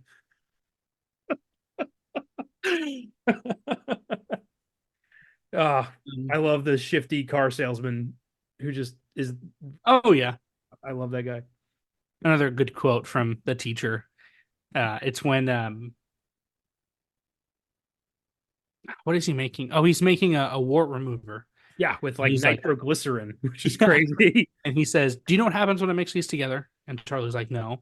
And the quote is, "Of course you don't know. You don't know because only I know. If you knew and I didn't know, then you'd be teaching me instead of me teaching you. And for a student to be teaching his teacher is presumptuous and rude. Do I make myself clear?" I love Uh, this guy. I love the whole like, class dismissed, class undismissed, class redismissed. I love this guy. who? Oh, the whole like percentage thing that he's like teaching in the most Yeah. complex way possible. Oh, What do you mean you only opened two? Oh, two's too complicated. I'll do 200. the teacher. Um, One weird line I always liked from Wonka was, if the good Lord had intended us to walk, he wouldn't have invented roller Yeah, skates. Like, that one was good. Um, it's another one. It's actually Willy Wonka quoting Roald Dahl himself. Um, basically, I think it's Veruca's dad, and he's like, all this is like weird. I think they're in the in the inventing room, and he's like, oh, this is like all weird, and he says, a little nonsense now and then is relished by the wisest men. It's is a that quote a from Roald Dahl. that's a dog quote? I didn't know that. That's Yeah, that's awesome. I love that he sings it to him. yeah. He seems to target Mr. Salt specifically to mess with more than anybody. He target fuck man. I wish his feud with Mike TV was in the original one. Should open your mouth a little wider when you speak. Mother. Yeah, I mean he gets it over Mike big time in this one. Obviously Mike's an idiot. Um, who do you think of the four kids who screw up? Who do you think gets it the worst? Um, Violet gets juiced, man. It's her. Yeah, Mike gets stretched into fucking Flat Stanley. That's fair. I mean, he's got to walk around as an 8 foot tall, like cardboard cutout for the rest of his life. That's fair. I think that's worse than I will being say, blue. like in the moment, Augustus probably thought he was dying. Like he probably couldn't breathe. He was literally drowning in chocolate. I always assumed Augustus like was turned into chocolate. Like I think I he don't. wasn't he? It's implied in the book and in the remake that he was like, he may be altered quite a bit. Like he's chocolate. It He's was not. crazy. He's not human. He's gonna eat himself to death that night. Yeah, absolutely. Not it has nothing to do with this. There is a book really good called Everlost. It's about what happens to kids when they die, like before they go to heaven. It's like because since they're kids, they stay in limbo. They're ghosts. And one of the main characters, his name is Nick. And when he dies, he has melted chocolate on his hand because he's in the back of a car and he's eating a chocolate bar. It's melting. He has chocolate on his hands. And when he dies, the chocolate's still on his hand. But because he's in limbo, I don't remember the reasoning why, but the chocolate is spreading and he's slowly becoming chocolate. And at the end of the book, I don't want to spoil anything because it really is so good. You should read it. He becomes like the chocolate ogre and he's like against the he's like there's like two sides of people and he joins the seemingly bad guys, which is really cool. That's weird. Interesting. I'll put that on my list. I read a really disturbing theory that Peter Pan is like a shepherd of dead children. Yeah. Like he takes kids who are, Neverland is essentially purgatory, Well, where he yeah, I said, mean, all the kids are dressed like they're from different eras. yeah, Peter Pan is the angel of death. Absolutely, yeah. Yeah, I can see that. Yeah, that's disturbing. But because I love Hook so much, I try to fit Hook into the canon of Peter Pan, so they wouldn't make sense for me to believe that. But Hook I is Hook is the best version of Peter Pan ever put to film. No one's ever going to absolutely change my mind on that. I no, love that it movie. absolutely is. I think we did an episode. Yeah, we did an episode on Hook. I think I mentioned I wrote for fun a whole like analysis of the movie and why Hook is the main character, not Peter Pan. I love that. And one day we're going to redo that episode in the new format, and we're going to talk about this again. God, I fucking love that movie so much. Me too. I don't like people call it Spielberg's worst movie, and I think they can go straight to hell. I think I was about to say it's his best, but I would get a lot of shit for that. It's not his best, but it is a great movie. Yeah. Fuck, what did I just watch? What's something? Oh, I just watched Private Ryan. I haven't seen that. That was really good. That is I amazing. usually don't like war movies, but fuck, that was good. For me, like Spielberg's masterpiece is a constant toss up between Jaws and Raiders of the Lost Ark. Yeah. Really depends on the day. Speaking of Raiders, I know we're going way off topic. You see the new game? Yeah, I don't know. There's never been a good Indiana Jones game. I'm not holding my breath on this one. Have you played any of the Wolfenstein? I played one of them, yeah. Like did you like it? Did. The first one they did on PS3, that's the one I played. Oh, okay. Okay. I think it's gonna be good. It looks cool.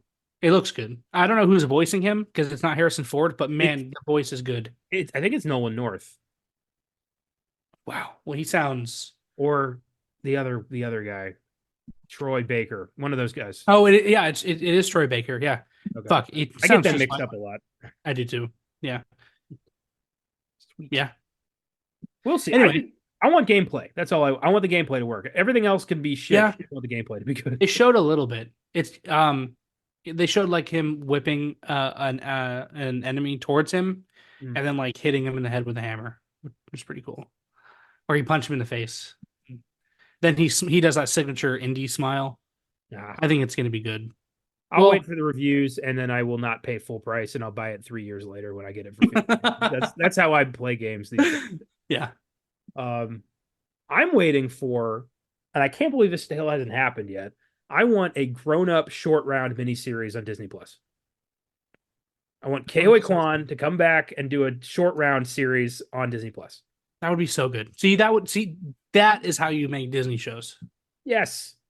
Give weird spinoffs like that. Yes. Okay, let's get performance out of the way. Nobody tops Gene Wilder. I think we can both agree on that. Oh, damn. I was going to say Farouk. I'm just kidding. Yeah, I was going to Gene Wilder. Yeah, of course. 100%. The kids are great. Like, I don't see any bad performances in this movie. Just Gene Wilder is acting on a completely different level from everybody else and just selling this madcap nutcase who's either making chocolate or committing serial murder against children, possibly both. Yeah, 100%. He did such a good job that, like, to be fair, the only two Gene Wilder movies I've seen is Blazing Saddles and Willy Wonka. But in Blazing Saddles, I can't fucking watch it and not see Willy Wonka. I'm like, take the fucking cowboy hat off and put on your top hat. The Waco Kid. These people are the common clay of the New West. You know, morons. I love Blazing Saddles. You got to watch Young Frankenstein. That is Gene Wilder's finest hour. That is his greatest performance. Better than Willy Wonka. Better than Willy Wonka. That's crazy, man. Young Frankenstein is one of the greatest comedies of all time. It is so funny. It's timeless. He is insane. It's great. I wonder if I'll have to watch that, actually. Nah, I didn't make that. I don't think Mel Brooks made that list. Really? Yeah, it's unfortunate. But you should just watch it for kicks because it's a great Fuck, movie. I'll watch it for kicks. Yeah, of course. He plays the grandson of Dr. Frankenstein, who has decided to disavow his family name and refers to himself as Frederick Frankenstein. No, dude. And then he goes to Transylvania to collect his family belongings and finds the lab and decides maybe I can do it and tries his hand at making a Frankenstein's monster. That's funny. It's hysterical. Shit, yeah, I'll give it a watch. Absolutely. But yeah, it 100% goes to Gene Wilder. Yeah. I love Jack Albertson as Grandpa Joe. He is this like kind of frosty, but heartwarming, good-natured guy who everyone has good points about making him out to be a prick. I get it. But I do love his relationship with Charlie. He really does just want nothing more than his grandson's happiness. And I like that. Yeah.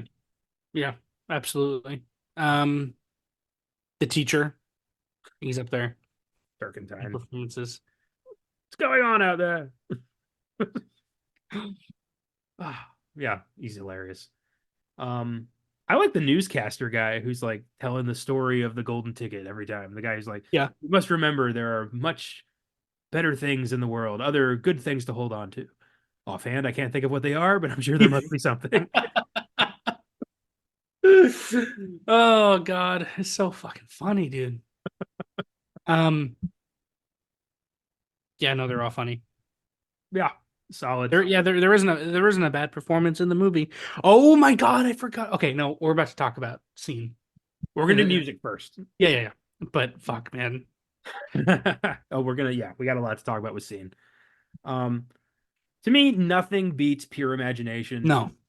It's such a beautiful song about just loving life and enjoying the moment. Yeah. It should have been up for best song. It should have won best song. Uh, it was in the 2023 version. It was it was in the stage play. I wish it had been in the '05 one. I don't know how they would have fit it in, but Holy shit, I just realized it wasn't in there. nope, it's not. The only songs we get are the Oompa Loompa songs in that one. That's wild. Yeah. But it's so touching and lovely, and it makes me think of Gene Wilder, who I had so much respect for as a performer. And Mm-hmm. when we lost him, I was kind of heartbroken about that one. Yeah. Uh, and yeah, it's a beautiful song. It is. Um, I think it has probably the best opening titles Mm. I've ever seen because it takes themes from every song except for the Oompa Loompa ones and puts it in there. Well, I mean, it is just scratch that. It's not. It is basically just pure imagination, but it's different. Isn't it Well, different? it's Pure Imagination and I've Got a Golden Ticket kind of blended together Yeah, orchestrally, and I think it it's gets you right in beautiful. the mood for some chocolate, for some whimsy. Yeah, It's great. it's good. Um, a song not a lot of people talk about, but it's one of my favorites is Cheer Up Charlie. It's very depressing, but Really, I just like it. Yeah. most people hate that song Really? Why? I don't know why. because it slows the movie down to a stop unnecessarily to tell us a bunch of stuff we already know. I don't know. I like it. Fair. I I don't it does slow the movie down, but I don't think it slows the movie down like too much to where it's like a no like I can't see someone being like, I fucking hate this movie. It slows it down way too much. No, it doesn't. It's like a fucking 2 minute song. It's a nice song. I do think it's unnecessary, but I get Yeah. why people would like it. Um I can't talk about the fucking soundtrack without talking about the Primus soundtrack. It's so good. If you Did haven't they listened do to it, go did they listen do to it. Cheer Up Charlie? They did all of the songs, yes. That's great. They did all of them. For I Want It Now, the lead singer sang it because Les Claypool's voice can't get that high. I love that Veruca is the only one who gets her own song because that's totally in keeping with the greediness of Absolutely. her character. Yeah. And it's just a fucking temper tantrum because Wonka won't let her have a goose. It's Oh. it's great. It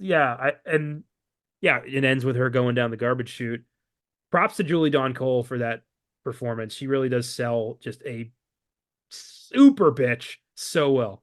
Apparently, she was like the nicest kid there too. Yeah, she was a professional actor. She had a huge crush on Charlie. She and Violet kept like trying to win his affections.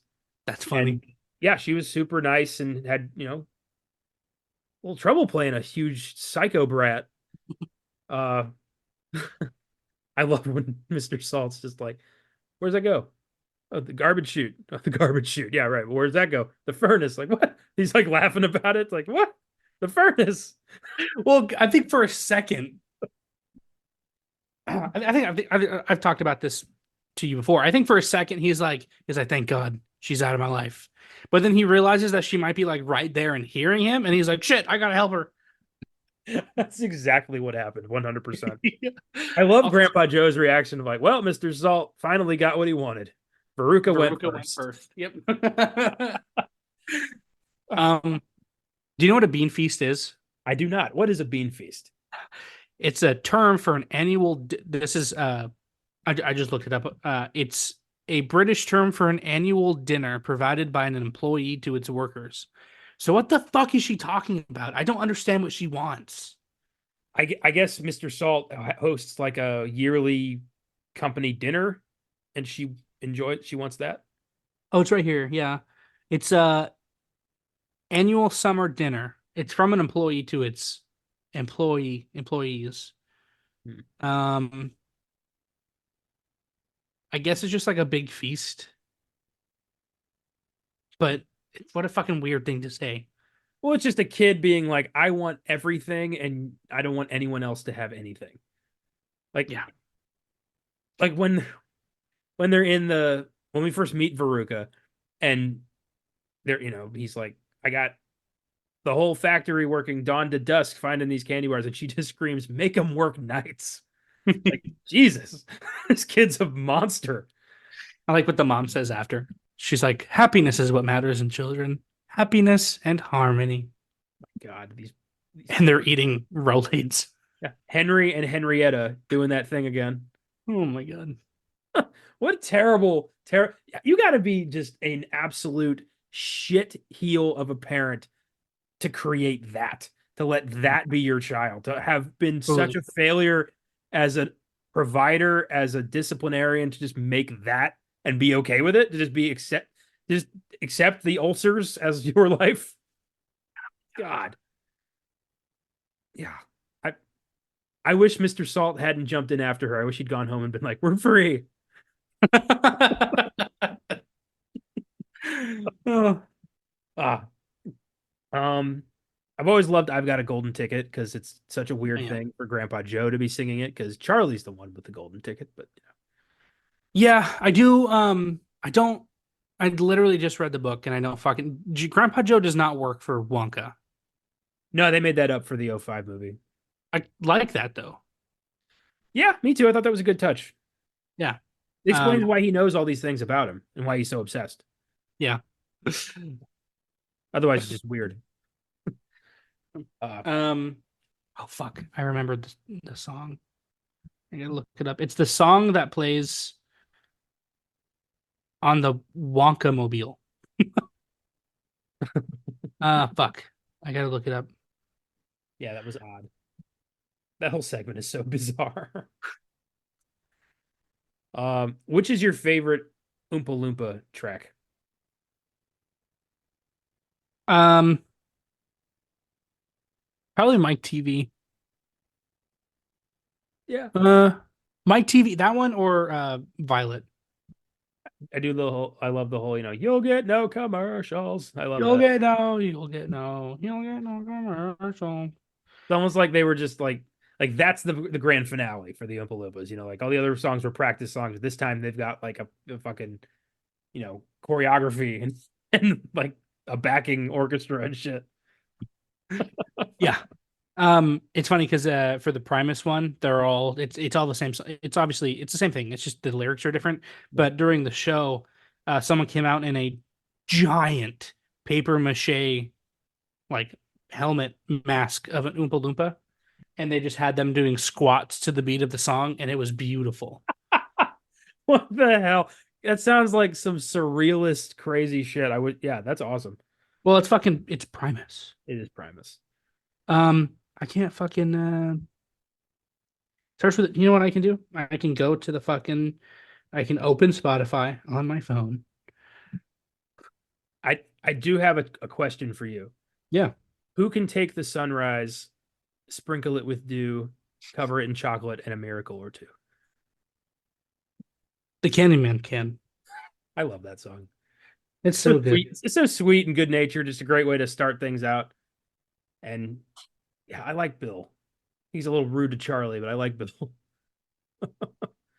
This is Oh, yeah, Charlie, when the candy man's just handing out free candy, maybe that's the time you try yeah. to blend into the crowd. It's almost like I kept expecting like if Charlie walked in there for Bill to like pause the song and be like, poor kid, get out.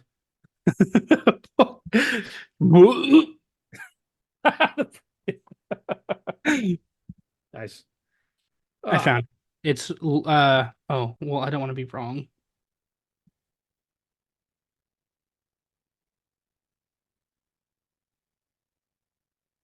The fucking lady says it. It's the thing he does on the piano. oh, fucking yeah. It's actually Mozart, but she says Rachmaninoff because she isn't as smart as she thinks she is. And I didn't catch that joke till I read it in the book that I did my research for here, where he said, "Yeah, that was Mozart, and we made her look like a dodo because her name was Dodo." That's funny. And the reason I think he was in the boat scene. Oh, yeah, it is. It's not the same song. I was thinking of two completely different things. When he's uh when he's driving the Wonka mobile through the foam, he's singing fucking something, and it's funny as shit because he keeps getting blasted with foam. Swifter than eagles, stronger than lions. This fucking giant elaborate car that drives 20 feet. And that's the fact that that's the end of the tour. Oh no, wait. Nope, it's not the end of the tour. The TV room is the end of the tour. Yeah. I do love the super triumphant music when Charlie finds the ticket. Like Oh yeah, it just feels so rewarding. It's like, yes, yes, it's pure triumph. It's what we would all feel if we won the lottery. It's just woo, and then running home to that beautiful I've got a golden ticket score, just the happiest he's ever felt in his life. It's so great. yeah, it is. It's really good. Well, What else? I think I we like covered the whole soundtrack, but yeah, what else you got? I think it's just the opening credits music again, but it's when the glass elevator shoots out of the factory. Mm-hmm. Yeah. Yeah, The music fits with that scene so well. I love the little flute music that Wonka uses to summon the Oompa Loompas. Yes. I'm sure that that is something. That now Mel Stewart wrote that specifically for the movie. He had a background in music, and that's the only bit of music he wrote for the movie. Oh shit. Yeah. Wow. So that's his little contribution to the score. That's cool. This book. I'm so glad I found this book. I my favorite interaction between Wonka and the Oompa Loompas is with Mike TV when he tells the Oompa Loompa like, "All right, take him to the taffy pulley room and do your best." And the Oompa Loompa whispers something, and Wonka's like, "Oh no, I won't hold you responsible."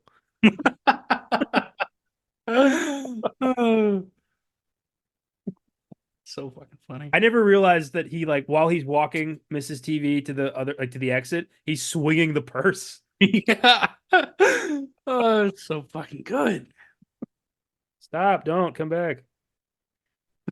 All right, scene. What are we shouting at? Do you want to go? Do you want to get the tunnel scene out of the way?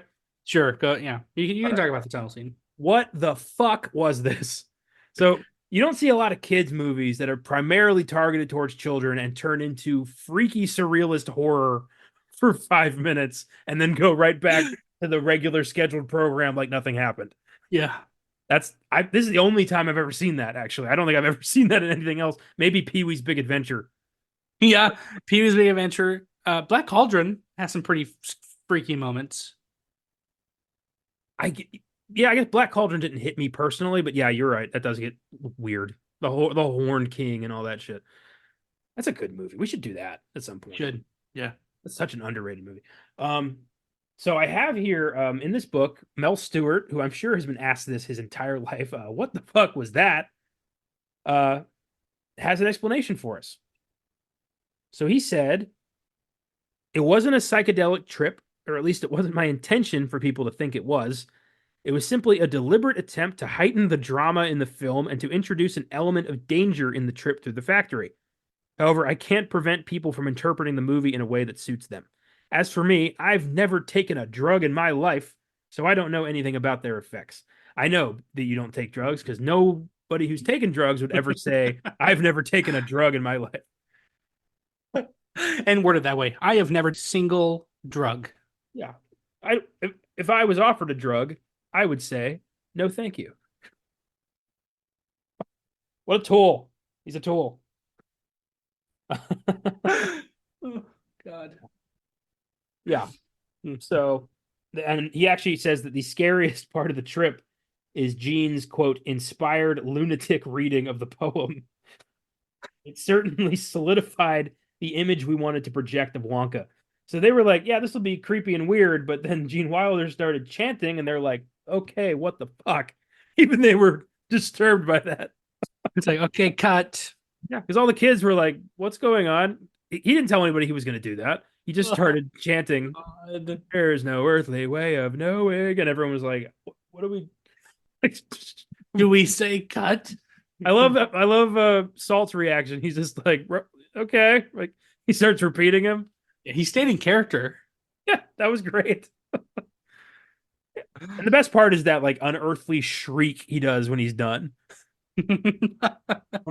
I thought on a recent viewing, I watched this also back in December to prep for the 2023 Wonka because I don't need an excuse to watch Willy Wonka. I'm just going to do that. Huh. But I thought Willy Wonka and the Chocolate Factory would be the greatest movie of all time if the first half is childlike whimsy, and as soon as they get to the factory, it turns into a completely horrific slasher movie. That would be great. Like as soon as the tunnel happens, like now it's balls out horror and no one's safe, and Wonka's actively killing these children. That would be fucking insane. They get to the imagination room and he's like, all right. And then you just fucking like, if he actually like, his cane's a sword and he fucking like stabs Augustus Gloop in the fucking eye. And then everyone else goes hides in the factory. And then like his gut, like mixes his guts in with the chocolate. Oh, God. Like that's the secret ingredient of Wonka's candy. Children. And who shows up to save them? The fucking Tinker. That would be. Or better yet, the Tinker, he's Willy Wonka. This guy is some nut pretending to be Willy Wonka. Ooh. There's a horror movie in here. There's a There really really is, good yeah. horror movie in this story that I would love to explore. Apparently, people saw Steamboat Willie and thought, yeah, there's a horror movie there. So now, not only are we getting a horror movie, Mickey Mouse movie, because he's in the public domain, we're getting a fucking Mickey Mouse horror game. So, Well, maybe if one day Willy Wonka ends up in the public domain, someone will oh, I'm sure. have my vision.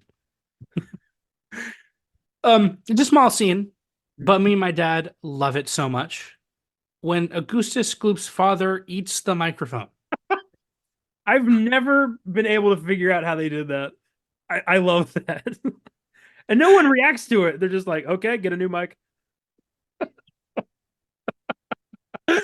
Oh, it's so fucking good. That's a glutton. When you can't tell the difference between sausage and a microphone, you you got problems. Yeah, I love, again, I know we've talked about it already, but the scene with the computer where the guy's like, I have revolutionized the computer industry, and this computer is going to tell me exactly where to find the ticket. And he punches in numbers, and the computer says, I won't tell. That would be cheating. And the guy gets super nervous talking to the investors, and it turns into he just attacks the computer. I love that. I'm now telling the computer exactly what it can do with a lifetime supply of chocolate. So good. I love the whole inventing room scene. I like when he he puts his finger in it and he goes, ah! He's like, what is it, hot? He goes, it's cold. It's far too cold. And he puts coats in it. Like it's cold. jackets. It's cold. Yeah. I never caught that until a few times ago when I was watching it. I like when he eats it and they're like, is it good? And he goes, yes. I love when he puts the shoes in it and they're like, what's that for? He's like, gives it a little kick. One line he says, I can't believe I forgot to say this. I'm trying to look up the exact measurements because I love this line. When he's in the inventing room, he's mixing together something, and he says, Invention, my dear friends, is 93% perspiration, 6% electricity, 4% evaporation, and 2% butterscotch ripple. I don't know if the Mrs. TV's like, that's 105%. Like, he doesn't care. He really doesn't care. No, this isn't a tour. This is to see if your little shits will live up to own his factory. Yeah, entirely. Uh yeah, the Oh, inventing. maybe shit. That's a new way to look at it. Maybe that's why he's the way he is in the movie, like a sarcastic asshole. Because as soon as he meets them at the fence, he's like, "Oh shit, okay, none of these kids." Yeah. He's like, "My factory's gonna fucking go over. I don't give a shit anymore." Yeah, I think he has a little bit of hope for Charlie. But then the fizzy lifting drinks thing happens, and he's like, "Ah, shit. Oh, I guess we're doing this again next year." Yeah, because he never really like talks to Charlie. No, not really. Yeah. Hmm. Um, yeah, the inventing room scene is awesome. The whole gobstopper thing is great. Uh, I read a I read a cool theory that said that Violet was the one who deserved to get the factory How? because she actively like experiments with herself. Like she tries the gum herself. Like that's what an inventor would do. That's what a candy man would do. Yeah, but the story is the man who wanted everything lived happily ever after. It's not a very good It's not. cautionary tale, is it? No, it's not at all. I also love the casual mention of Wonka clearly testing all this shit on Oompa Loompas. Yeah. Oh my god. Fuck. I mean, let's be completely honest about what this is. Willy Wonka kidnapped an entire race of little people to run his chocolate factory and is paying them in chocolate. That's what's happening here. In all three movies, that's what's Well, happening here. I mean, in Wonka, it's because what is it? He has to pay them back 1,000-fold. Yeah, because Oompa Loompas are some vengeful little shits. I did like that touch. No. No.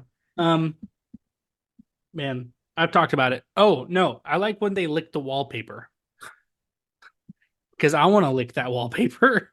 That's a great idea as long as you can get the wallpaper replaced. Otherwise, you're going to have some sticky, nasty shit on your walls forever. You ever I like spilled a drink, like you ever spilled some soda on the wall and thought, I'm just gonna leave that there? Because that's what this no, is. yeah. I like when they're putting their coats and hats up and it grabs it. That was a last minute decision. They just thought that up on the day of shooting. They're like, let's paint some people's hands gold and do this weird thing with the hangers. That's funny. Yeah, it's a That's great great. touch. I love Slugworth's interaction with Charlie because it's so creepy. Doesn't need to be creepy. Slugworth could have done this in a reasonable way and not in a dark alley wearing a bowler hat. Yeah. But when he tells Charlie, like, I will give you 10,000 of these, I always thought those were like coupons. It didn't look like cash. Yeah, I don't know. Oh, pound. It's never explicitly stated where this takes place, and that's Yeah. entirely on purpose. Roald Dahl and Mel Stewart and Tim Burton and Paul King all wanted this to be just a nondescript, possibly European town. Yeah. And I respect that everybody from the book to all three movies committed to that. Yeah, absolutely. Yeah. I forgot to mention the music. Slugworth's music whenever he shows up. Oh, like the sinister drop. Yeah, Yeah. that's good. Um, I just love the scene when they go into Wonka's office and the fact that everything is I never fucking why is everything cut in half? Just because he's weird. That was another thing that was like last minute decision to like, what if they thought Wonka's office looks too normal. The guy running this place cannot have just a normal office. He had a fucking toilet in the middle of his office. No door or anything. What do you mean it looks normal? He had a safe that was cut open. Like there's I did notice that. It was a safe. Yeah, that he just I thought that was really cool. I wrote an essay in college, a 20-page essay about how Willy Wonka, specifically this version, is a modern day retelling of Dante's Inferno. Oh yeah, yeah. And I got a really good grade on that paper. It saved my grade in that class because that was the only grade we had, and I did not read Dante's Inferno, so I was fucked. Thankfully, I knew Wonka, so I was good there. But I laid out a pretty good argument. I brought in the Oompa Loompas. They were like the cherubs of Limbo, were the Oompa Loompas. Hmm. Wonka himself was like he was Virgil leading Charlie, who was Dante, through the bowels of hell, which was the factory. Like it worked. It made Huh. sense. That's pretty cool. I like that. Yeah, that was cool. That might be my favorite paper I ever wrote, including my thesis. My Uh, favorite paper. I had to write a for honors English. I had to write I basically had to put my own spin on like a fairy tale everyone knows. So I wrote how Tweedledee and Tweedledum got to Wonderland, and it was only one guy. No, it was a guy and his friend. It was Dum and Dee, and they were bank robbers in Victorian England, and they get caught. And as they were running away, they fell down the hole. Um, I'm trying to remember. Oh, that's right. Um, so it was only one guy, but he had split personality disorder. So but he knew that the other guy was like a voice in his head and not real. So when he's running away, he robs the bank, he's running away, and he falls down the hole to get to Wonderland. And then since he's in Wonderland, it manifested into a whole other person, and that's why they look the way that they do because he had his psyche literally ripped in half. that is fucking awesome. That's a Yeah. great idea. I got a fucking B. Fuck that shit. That's an A. That's a great story. Yeah, yeah. The essay I wrote in middle school that inspired my entire love affair with writing, I got a B on that too. Nice. There you go. Ah, um, yeah, I think that covers everything. Is there anything else you wanted to shout before we move on? The whole movie is a great scene, honestly. I do. Oh, one last thing. I love the machine that makes the 5 course meal gum. Like Yes. the boxing gloves and the beehive, and it's so weird looking. Hmm. It's such an inconvenient like thing to make just one piece of gum. That and the everlasting gobstopper machine. I love the sound it makes. Yeah, it's like hoses and horns and shit. It's like something out of Dr. Seuss. Yeah. Yeah. Oh, who's better at creating like worlds and characters, Dr. Seuss or Roald Dahl? Who's the better child author? Roald Dahl. Roald Dahl. Seuss, I feel like just looked around his house and thought, "Oh, all right, pocket, walk it. All right, that works." And then just rhymed nonsense until he had something that was relatively coherent. I'm not saying he was bad. I'm just saying, he was, I'm not reading Dr. Seuss books in my 30s.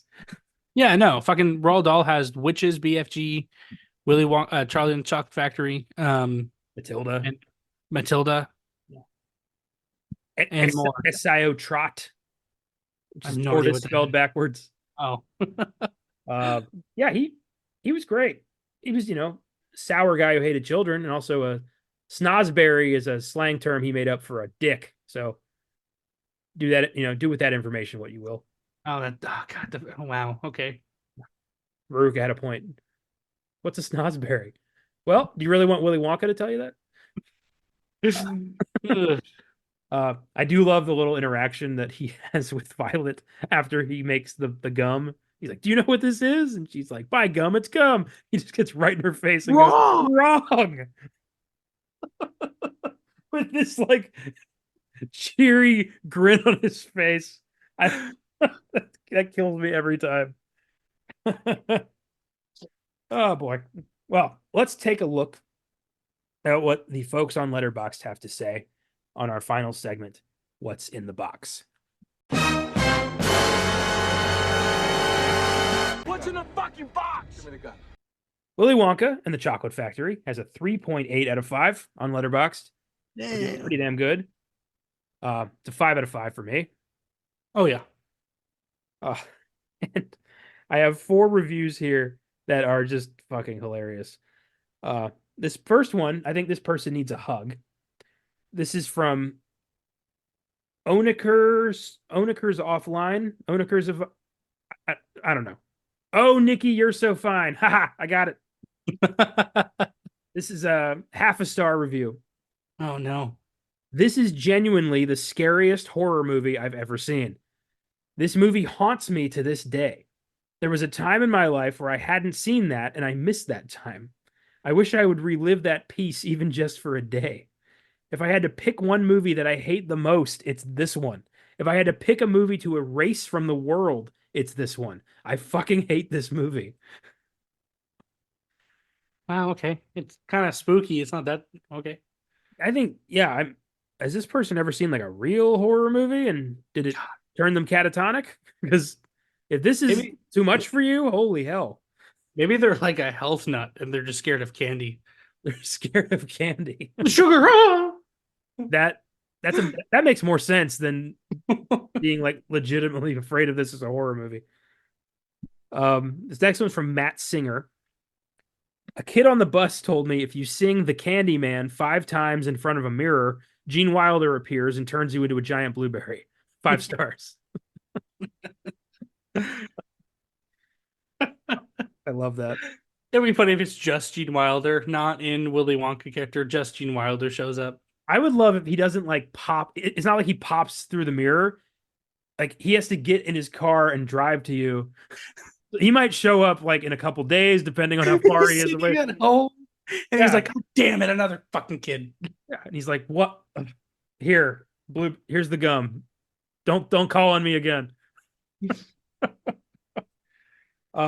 This next one's from James with a little star emoji. Wonka would give 0 fucks if one of those kids died, and that's why I love him. 3.5 stars. Yeah, me too. He just, if he focuses effort, my TV has he has a point. If he solved world hunger with that gum. He solved teleportation. Yeah, he did. But also, think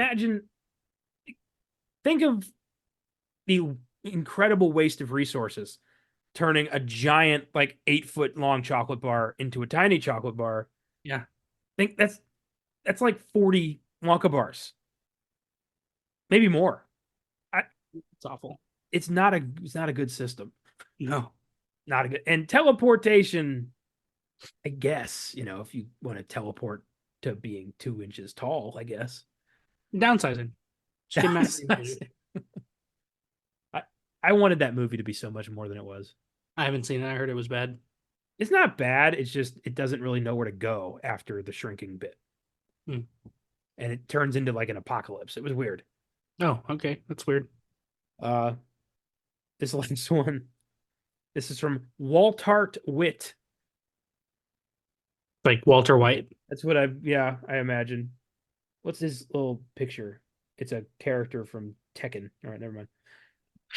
It's been 50 years since Willy Wonka pushed a child into the chocolate river, chanted a death cult speech, and demonically screamed in a tunnel, killed a child via inflation, burned the next one in a furnace along with her father, and making a child really small and stretching him until he's ripped in half. What a charming movie. 4.5 stars. He didn't push. Did he? I don't think he pushed Augustus into the An river. argument can be made. Like if he comes pretty damn close to pushing Augustus into the river. Like if I was an onlooker there, I would testify, yes, officer, I saw him push him into the river. Oh man. I do love that Charlie's the only one who actively tries to help him. Like his own mother doesn't jump in there to try to get him out of the pipe. Like she just Just Charlie. Yeah, Charlie's like, grab this, and nope. The mom's just like, help. Police. Murder. I just love that. They haven't been there 5 minutes and he's already lost a kid. Yeah. This was so much fun. I'm so glad we did this one. Thanks for listening, everybody. If you like what we do, feel free to follow us on Facebook, Instagram, and X at Filmgazm Productions.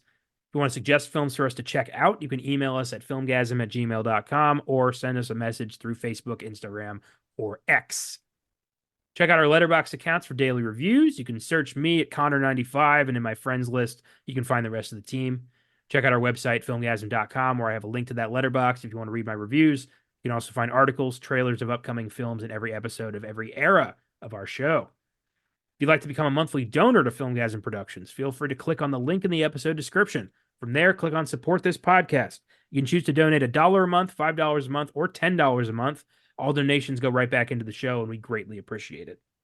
Thanks to the entire Filmgazm team for their contributions to the show. Thanks to Cooley Cal for our awesome theme music, and thanks to you for checking it out. Next week, we continue our Wonka talk with the 2005 Tim Burton remake, Charlie and the Chocolate Factory. While often considered the worst big screen version of this story, it does have its defenders, such as my cousin Mysia, who says it's her favorite one. So next week, it's a bit of a battle as we discuss what it is about Burton's version that Mysia loves so much. And that's what kind of inspired this whole thing. So Wonka, back to back. Never done that before, but this felt appropriate. It's not my favorite, but I mean, I don't hate it. When I watched it for the prep for Wonka 2023, I got to say, I liked it like the least amount I've ever liked it. It goes down in status every time I watch it. It's about 2.5 stars right now. It might drop that half a star when I watch it next week. We'll see. Yeah. But I'm going to try to find some value in this. And, I'm interested to hear what Mysia has to say about this being her favorite. Yeah. So we'll see how that goes. Until then, don't be a selfish, entitled child. And while you're at it, have a chocolate bar. Take it easy. Keep watching movies. And we'll see you next time.